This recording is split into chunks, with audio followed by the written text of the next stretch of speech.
You picked up your phone this morning before you said a single word to another human being, maybe before you even opened your eyes properly. The screen lit up, your thumb moved, and you were already scrolling. You didn't decide to do it.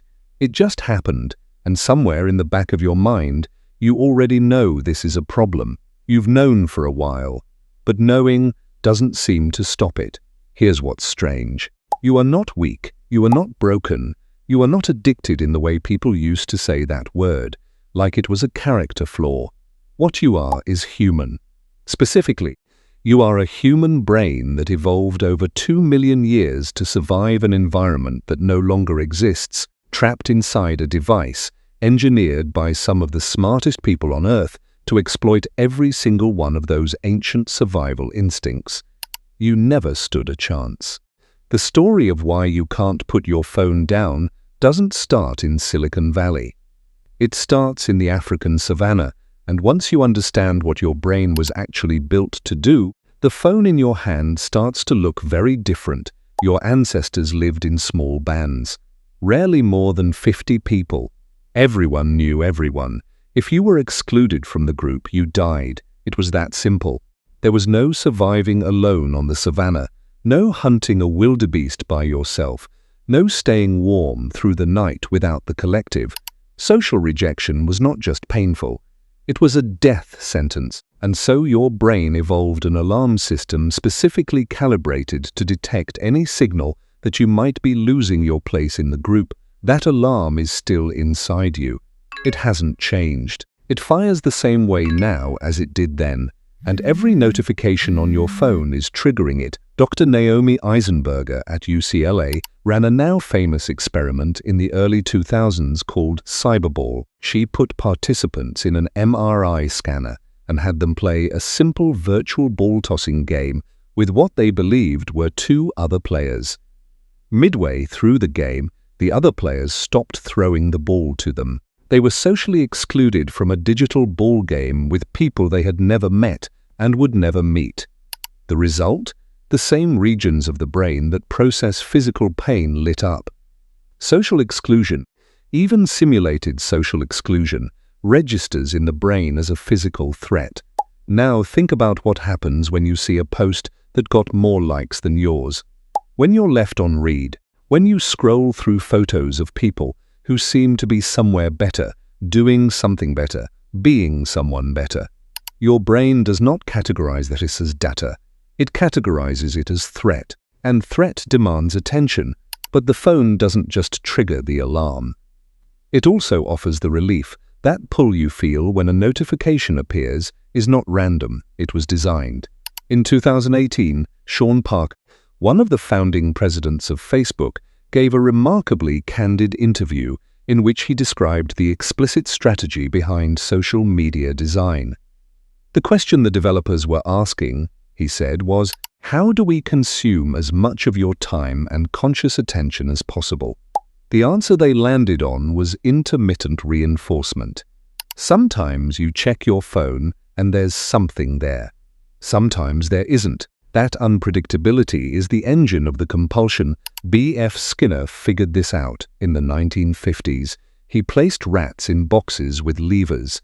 When a rat pressed a lever and got a food pellet every single time, they eventually pressed it, ate, and moved on. When the lever gave a pellet randomly, sometimes nothing, sometimes a pellet, sometimes 2, the rats became obsessed. They pressed the lever compulsively. They pressed it even when they weren't hungry.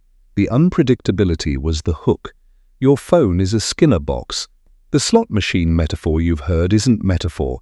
It's engineering. Asa Raskin, the designer who invented the infinite scroll, later described his creation as the equivalent of automating slot machines in the human pocket. His estimate, infinite scroll alone costs humanity roughly 200,000 hours of collective attention every single day.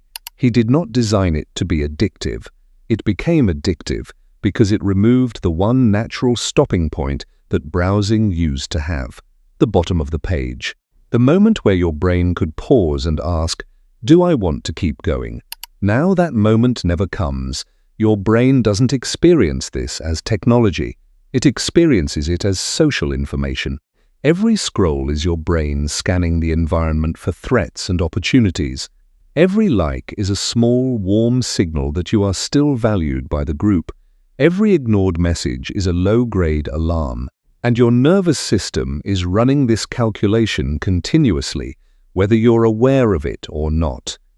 There's a term for what happens to your attention under these conditions. Psychologist Gloria Mark at the University of California, Irvine, has spent decades studying focus in the digital age. Her research shows that it now takes an average of 23 minutes and 15 seconds to fully return to a task after an interruption. Not the interruption itself, the recovery time after. And most people working with a phone nearby are interrupted every 3 to 5 minutes. Do the math. You are almost never at full cognitive capacity. And here's what makes this particularly hard to escape. The damage is invisible. You don't feel the fragmentation happening. You feel fine. You feel like you're keeping up, staying informed, being connected. The sensation of being busy and engaged masks the underlying depletion. Your brain is running a constant low-level emergency response while telling you everything is fine. This is not a new problem. It's an ancient problem wearing a new costume. Humans have always had to manage attention. Hunter-gatherers lived in a world of constant, legitimate distraction. A sound in the undergrowth, movement at the edge of vision. Your ancestors who stopped scanning, who settled too deeply into single-focused thought, often didn't survive long enough to pass on that tendency. Hypervigilance wasn't a disorder in that environment. It was a feature. You inherited their nervous systems. The same restless, scanning, threat-sensitive minds that kept them alive. The difference is that your ancestors lived in a world where most of what demanded their attention was real. A rustle in the grass was usually something. A shift in the group's mood meant something. Your brain was calibrated against a real-world signal-to-noise ratio. The phone has shattered that ratio. You are now receiving thousands of signals a day, almost none of which represent actual threats or opportunities, but every single one of which your ancient nervous system is obligated to evaluate. You are exhausted because your brain is working exactly as it was designed to. It's just working on the wrong inputs. The hardest part of this to sit with is that the solution is not simple. You cannot just decide to be less affected. Your prefrontal cortex, the part of your brain that makes rational decisions, is operating at a consistent disadvantage against systems that took billions of dollars and decades of behavioral science to build specifically to bypass it. Willpower is not the right tool here. It never was. What researchers have found works is environmental redesign, not control but friction. Adam Alter, a professor at NYU's Stern School of Business and the author of Irresistible, has studied the mechanics of behavioral compulsion across dozens of contexts. His conclusion is consistent. The behavior almost always changes when the environment changes, not when the intention changes. Moving the phone to another room at night, grayscale mode, turning off every non-essential notification, deleting apps that serve no purpose except to occupy idle moments. These are not hacks. They are the closest modern equivalent of what your ancestors did naturally, which is to structure their environment so that the things that demanded their attention were worth attending to. Your brain hasn't failed you.